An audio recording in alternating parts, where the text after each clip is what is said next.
Hello students, आप सभी का स्वागत है। आज इस वीडियो के माध्यम से हम यह समझने का प्रयास करेंगे कि अगर भारत में प्रेसिडेंट तथा वाइस प्रेसिडेंट का पद, दोनों का पद एक ही समय में खाली है तो उस दशा में कौन व्यक्ति राष्ट्रपति की भूमिका का निर्वहन करेगा। तो इस विषय को समझने से पहले सबसे पहले हम बात करेंगे आर्टिकल 70 ऑफ इंडियन कॉन्स्टिट्यूशन। यह अनुच्छेद 70 कहता है कि अगर दोनों का पद एक ही समय में एक साथ खाली है तो उस समय देश की संसद या पार्लियामेंट को यह राइट होगा कि वह इस विषय में कोई अल्टरनेट प्रोविज़न या कोई वैकल्पिक व्यवस्था करे। और भारत की संसद ने इस अनुच्छेद के तहत 1969 में एक कानून बनाया जिसको हम कहते हैं the president discharge of functions act 1969। इस एक्ट के द्वारा संसद ने यह प्रोविज़न किया कि अगर दोनों का पद एक समय में खाली है तो उस दशा में देश के चीफ जस्टिस ऑफ इंडिया या सुप्रीम कोर्ट के मुख्य न्यायाधीश राष्ट्रपति के पद को संभालेंगे। अगर चीफ जस्टिस ऑफ इंडिया किन्हीं कारणों से इस पद को नहीं संभालते हैं या अपनी असमर्थता प्रकट करते हैं तो उस दशा में सुप्रीम कोर्ट के कोई अन्य सीनियर मोस्ट जज जो होंगे वो राष्ट्रपति की भूमिका का निर्वहन करेंगे। तो यह प्रोविज़न देश की संसद ने इस एक्ट के माध्यम से किया। अब नेक्स्ट क्वेश्चन स्टूडेंट्स के लिए यह है कि दोनों के पद खाली होने पर CJI राष्ट्रपति के पद को संभालेंगे। यह प्रोविज़न क्या एक कॉन्स्टिट्यूशनल प्रोविज़न है या एक स्टैच्यूटरी प्रोविज़न है? इसको हिंदी में समझेंगे कि क्या यह एक संवैधानिक व्यवस्था है या यह एक संविधिक व्यवस्था है जो देश की संसद ने की है। तो इस क्वेश्चन का आंसर होगा कि यह एक स्टैच्यूटरी व्यवस्था है या एक स्टैच्यूटरी प्रोविज़न है जो देश की संसद ने इस कानून के माध्यम से किया है। अब हमने ये समझ लिया कि इन दोनों के पद खाली होने पर कौन व्यक्ति इस पद को संभालेगा। अब सबसे पहले हम इसको एक एग्जाम्पल के माध्यम से और समझने का प्रयास करते हैं कि 1969 में देश के थर्ड प्रेसिडेंट जिनको हम कहते थे जाकिर हुसैन जो थे वो अपने पद पर रहते हुए उनकी मृत्यु हो गई। और जब उनकी पद पे रहते हुए मृत्यु हो गई तो उस समय के उपराष्ट्रपति VV गिरी जो है वो देश के राष्ट्रपति हो गए। लेकिन VV गिरी को उस समय की तत्कालीन प्रधानमंत्री जो 1969 में थी मिसेस इंदिरा गांधी, उन्होंने VV गिरी को देश के राष्ट्रपति के चुनाव में अपना उम्मीदवार घोषित कर दिया। और यहाँ पे आपको एक बात नोट करनी पड़ेगी, जब कोई व्यक्ति जो कि देश का उपराष्ट्रपति है वो अगर राष्ट्रपति का चुनाव लड़ता है तो उसको उपराष्ट्रपति के पद से त्याग पत्र देना होता है। इसका कारण ये है कि उपराष्ट्रपति और राष्ट्रपति के पदों के लिए योग्यताएं अलग अलग होती हैं। देश का उपराष्ट्रपति राज्यसभा का सदस्य निर्वाचित होने की योग्यता रखता है।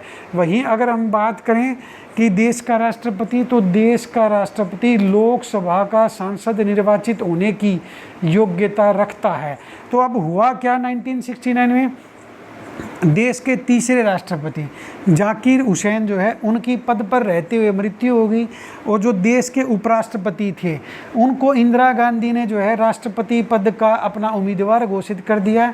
और जब उनको उम्मीदवार घोषित कर दिया तो उन्होंने उपराष्ट्रपति के पद से त्याग पत्र दे दिया। तो अब क्या हुआ कि राष्ट्रपति और उपराष्ट्रपति दोनों का पद 1969 में खाली हो गया था। उस समय देश के मुख्य न्यायाधीश M हिदायतुल्लाह ने देश के राष्ट्रपति का पद संभाला था। क्योंकि यहाँ पे स्टूडेंट्स को एक बात याद रखनी है, देश के राष्ट्रपति का पद एक भी मिनट के लिए खाली नहीं रह सकता है।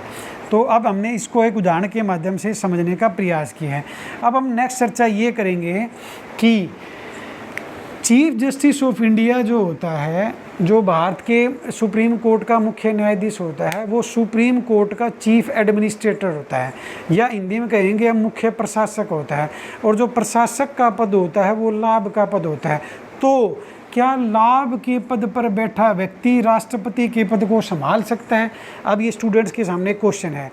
इसका जवाब ये होगा कि जब चीफ जस्टिस ऑफ इंडिया जब देश के राष्ट्रपति के पद को संभालते हैं तो वे उस समय केवल सुप्रीम कोर्ट के मुख्य न्यायाधीश के नाते उस भूमिका का निर्वहन करते हैं।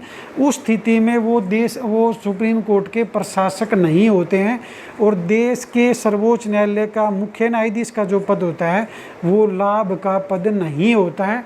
तो इसलिए चीफ जस्टिस ऑफ इंडिया जो है वो राष्ट्रपति के पद को संभाल सकते हैं, क्योंकि दोनों के लिए एक शर्त ये भी होती है कि दोनों के पद पर कोई व्यक्ति वो नहीं बैठ सकता जो लाभ के पद पर होता है, ऑफिस ऑफ प्रॉफिट के पद पर होता है।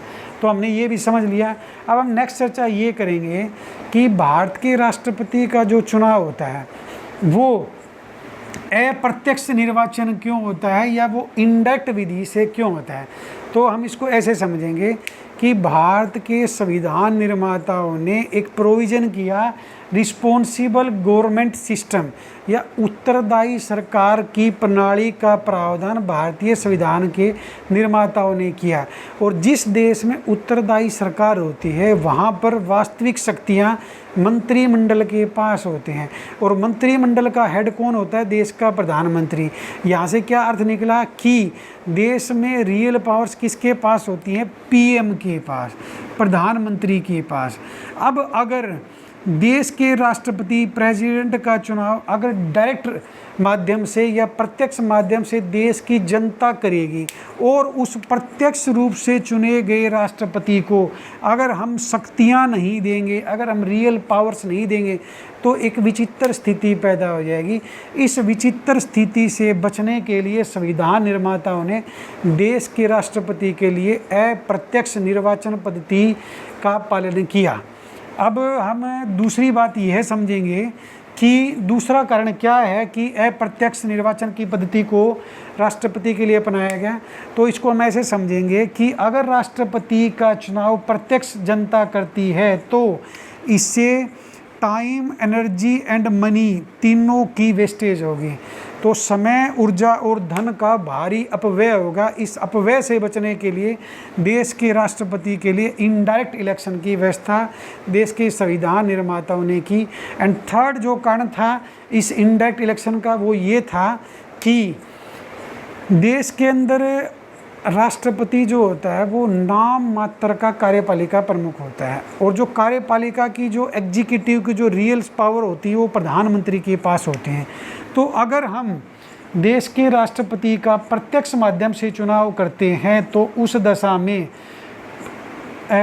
कार्यपालिका के वास्तविक प्रधानमंत्री और कार्यपालिका के नाम मात्र के प्रधान राष्ट्रपति के बीच एक सत्ता संघर्ष की शुरुआत होगी। और इस सत्ता संघर्ष से बचने के लिए संविधान के निर्माताओं ने राष्ट्रपति के लिए अप्रत्यक्ष निर्वाचन पद्धति की व्यवस्था की। तो उम्मीद करता हूं कि ये सभी बातें राष्ट्रपति से जुड़ी हुई थी, इनको आप पूर्ण रूप से समझ गए होंगे। यहाँ पे एक बात बच्चे और नोट करेंगे कि देश के उपराष्ट्रपति के पद पर रहते हुए राष्ट्रपति का चुनाव नहीं लड़ सकते हैं। अगर देश के उपराष्ट्रपति को राष्ट्रपति का चुनाव लड़ना है तो अपने पद से त्याग पत्र देना होता है। और एक बात स्टूडेंट्स और नोट करें कि देश के वाइस प्रेसिडेंट जो होते हैं वो राष्ट्रपति की भूमिका का निर्वहन अधिकतम 6 महीने के लिए कर सकते हैं। इस 6 महीने के समय बीतने से पहले राष्ट्रपति के उत्तराधिकारी का चुनाव करवाना आवश्यक, कंपलसरी या ओब्लिगेशन होती है। तो अब आप सभी का धन्यवाद। Next video